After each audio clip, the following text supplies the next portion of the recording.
mostly filled with complete strangers, and I'm about to openly discuss my desires for and struggles to find romance and intimacy. I should probably introduce myself a little bit, right?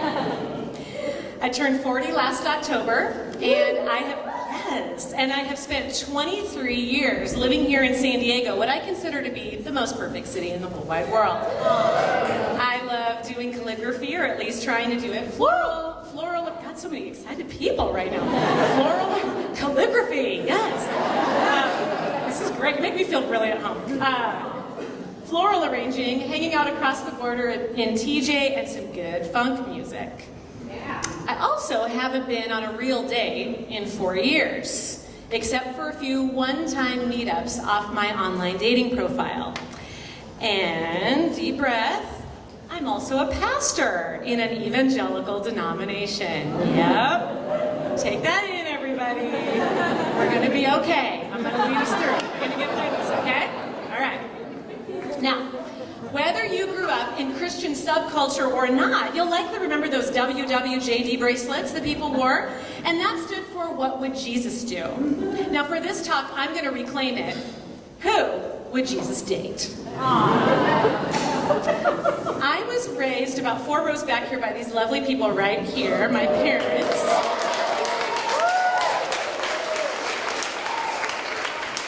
And my mom and dad gave me an immense gift. They gave me the gift of a wonderfully unrestrictive, open-ended view of God.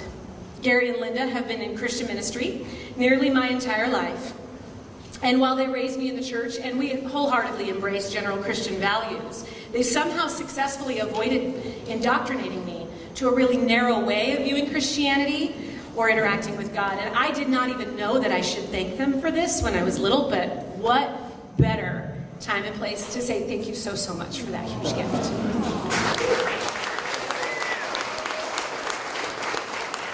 Now, the best way that I can explain God in my life is this way, that God has always been a part of my consciousness, that prayer has always been a natural rhythm and movement in my life, and that I have always known that God loves me and created me to love.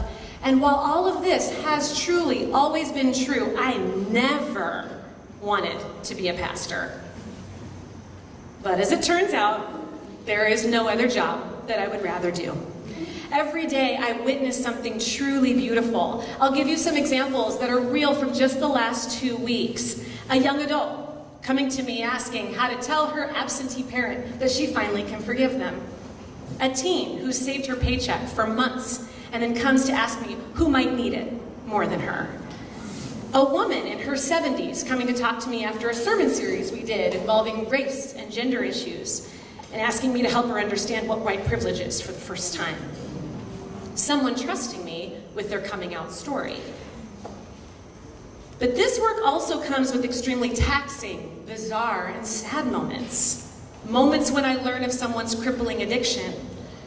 Times when I'm spending long hours at the psych hospital or at a deathbed. When I'm fighting an unfair social welfare policy that deep down I believe will never actually really change. Contending with my evangelical counterparts who say and do such hateful things. Now sadly, that last part is nothing new to me. I've been spending a lifetime sorting and sifting through the messages I've inherited from evangelicals. And just because I was raised by pretty impartial, nonpartisan parents does not mean that I was protected from the messages of the broader Christian community or even specific teachers in my own churches. And from those teachers and from that broader community, I picked up some pretty weird-ass messages about dating. I can almost smell the white rain on my newly permed hair, that hairspray, you recall it, even now. As I think about junior high and high school youth group, trying to avoid eye contact at all costs with my youth pastor whenever it was time to teach about sex and dating, and somehow it was always time to teach about sex and dating. And here are a few of the gems that I gained. The one-person principle. God has a special one person just for you. Now, I've got a pretty solid head on my shoulders.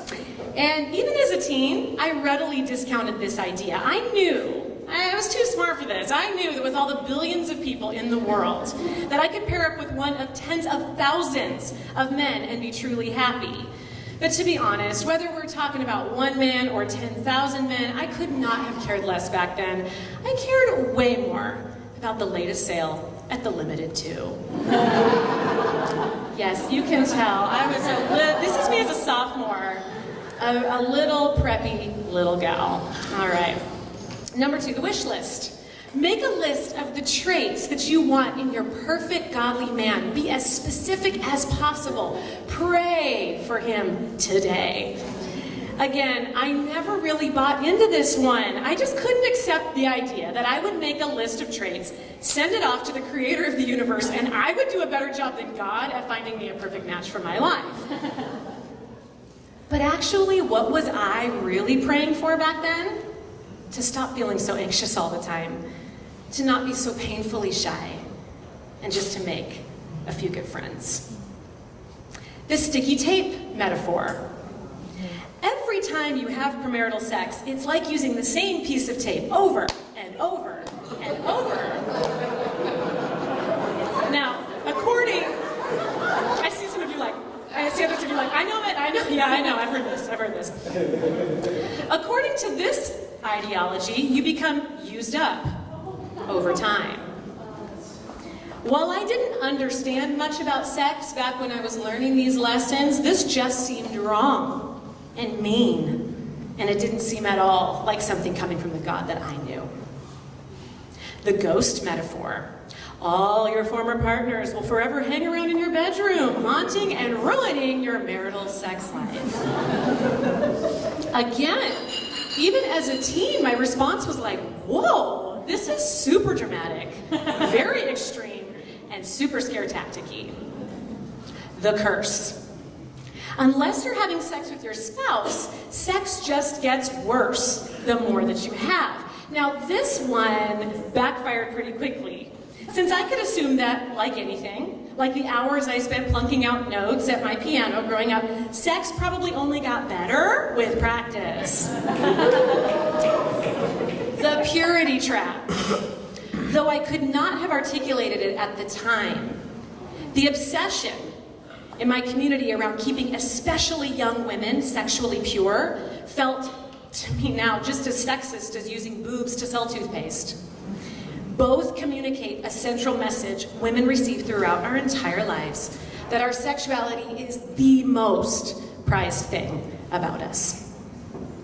The problem of the line. Much emphasis is placed on not crossing the line until marriage. So abstinence is over here, and having sex is over here. And sadly, what's over here on the sex side of the line is also a heavy dose of guilt and shame. Others in my youth group were definitely teetering at this line. As for me, I was more concerned with lining up babysitting gigs to spend that cash at Limited 2. And finally, the predict the future complex. This is perhaps the most troublesome one of all to me. You should only date the people that you think you could marry. Now this is the one that really took root in me. I was a different kind of girl than most of the other ones around me. I never envisioned my future wedding, and I never really dreamed of motherhood. And since I couldn't really say with certainty when I was younger that I wanted to be married, I concluded, thanks to my youth pastor's pearl of wisdom here, that I just shouldn't date. And while I felt the angst of this at times, and I certainly missed out on getting to know great people and know myself better through the practice of dating, I also genuinely felt like I had a lifetime ahead of me to explore romantic relationships. In the meantime, I was busy living by the beach, getting my teaching credential, moving to Costa Rica to learn to speak Spanish. And I finally had the amazing friends I had prayed so long for. And then, when I was 26, I got a phone call on my landline. A guy I met at a mutual friend's Christmas party got my number, he called and asked me out, and like that, my dating life began. And I loved it. That pressure to only date people that I knew for sure I could marry had ebbed away by 26 years old. Dating was like this fascinating and fun add-on to my already great life. I dated people that I met doing volunteer service abroad. I met people online, from grad school. I was even engaged back in 2010. And starting with that phone call when I was 26, I consistently was in a really significant relationship every other year without fail, until I suddenly wasn't. My very reliable dating mojo came to a screeching halt in 2014 when I was 36 years old. Michael 3, yes, there have been 3 of them, and we met as fellow TAs in grad school. I had just left a wonderful position as a campus pastor at Point Loma Nazarene University and was just a few months into my new job as a church pastor. We broke up in May of 2014, and I was 100% certain, without a shred of doubt, that my every 2 years pattern was going to kick in soon, and I'd magically start dating someone again in 2016. However, 4 years later, here I am. And all I've got to speak of are 3 extremely underwhelming dates from OkCupid, and a couple years of figuring out an ambiguously romantic friendship that never turned actually romantic. Now, you might find this hard to believe, but there aren't a whole lot of single female pastors in their 40s out there. I've looked for blogs, I've actually looked for books and magazine articles, but they do not exist. So I've been trying to make sense of this new phenomenon in my dating life. For some raw data, let's turn to my online dating profile. Here is me on OkCupid. I have since disabled this profile. But would you look at this pic? I mean, you can't really see it that well. I'm dancing, I'm making a move like this. She seems fun, approachable. She clearly likes dancing. And these thoughtfully worded answers, I mean, that is just one answer right there and you can't even see the whole thing. Come on! Back in 2014, when I fired up the old profile following my breakup, I made some edits. I added a few updated photos, I changed my occupation from works at a university to works at a church. I felt like I should just come out the gate with that kind of thing, you know? Like, weed out any men who don't actually believe women should be pastors. But what I actually got, literally the day I re-released this baby back into the wild, were graphic, salacious propositions from men much younger than me. 20, 21-year-olds consistently asking if I was free right this second for deeds I did not know were a thing. I took this to be some sort of like a nun fetish, like let's see what's under the habit.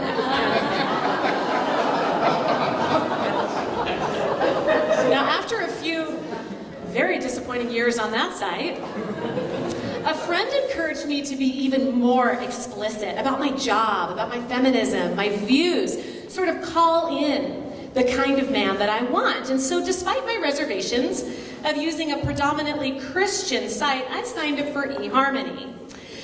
Let's just say I'm very glad I have a healthy self-concept because I received precisely 0 smiles, which is for reals like a lazy click. Come on. 0 smiles and 1 message of any substance whatsoever. It was from Josh, a pastor in LA, and he asked just one simple question. Do you want to compare notes on the exhilarating experience of being 40-year-old single pastors? Good work, Josh. A succinct message, a sarcastic message, I can work with this. So I shot back what I thought was a very witty message. He never even wrote me back. Josh. Could have been so beautiful. I canceled my membership last month.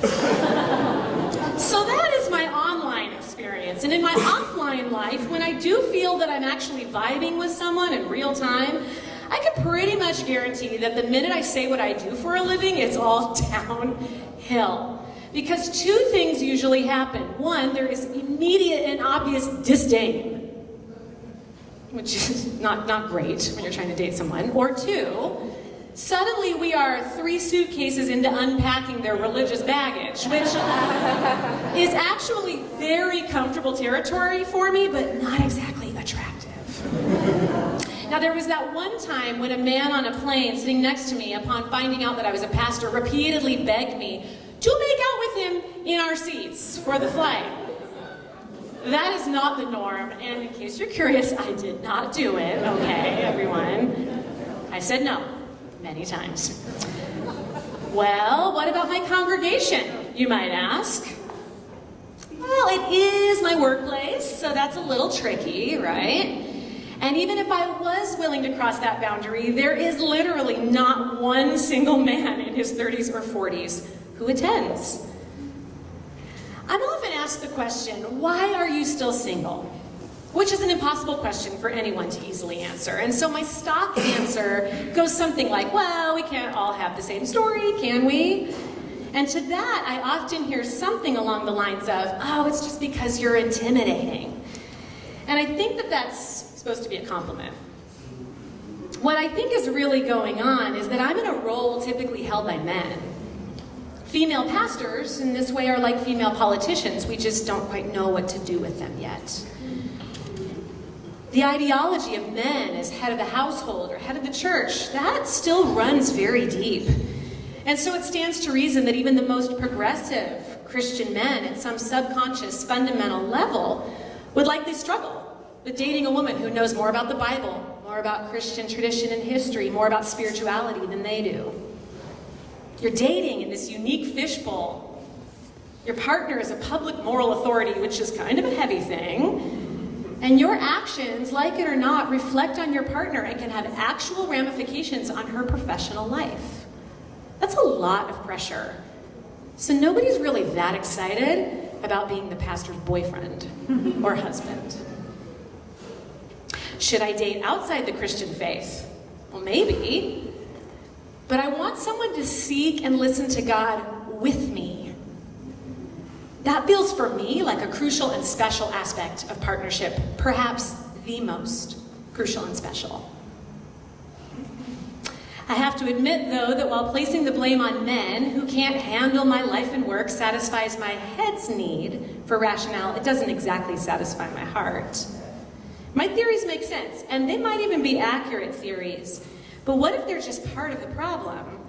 Like, what if the real problem is some great deep flaw in me? It's something that I can't even see. It takes great effort not to turn on myself, not to try to rationalize it by finding fault with me somehow. That maybe I'm just too intense, or maybe it's that I'm not mysterious, like in any way possible. Maybe it's that I went prematurely salt and pepper.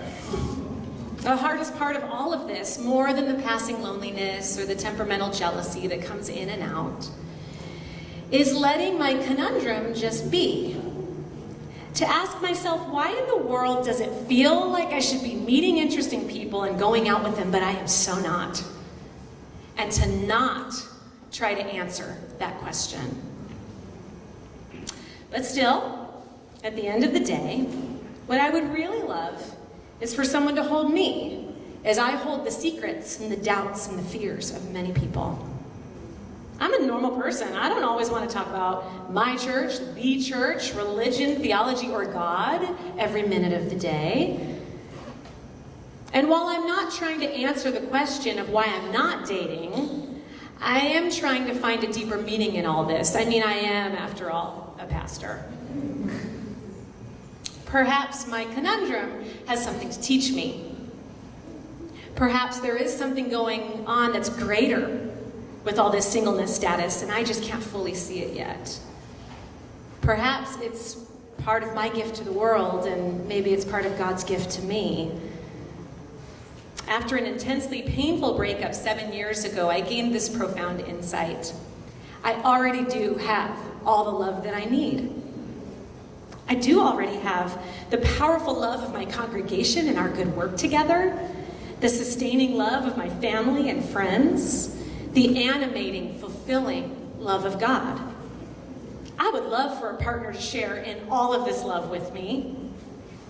And I would love to have the roommate who never moves out, someone who will call San Diego his home as long as I do, the built-in date to the seeming hundreds of weddings that I officiate and attend every single year, the confidant who will share my intense and strange job with me. But I would also just love for someone to think I'm cute and take me out to Buona Forchetta for their life-changing marisa pizza.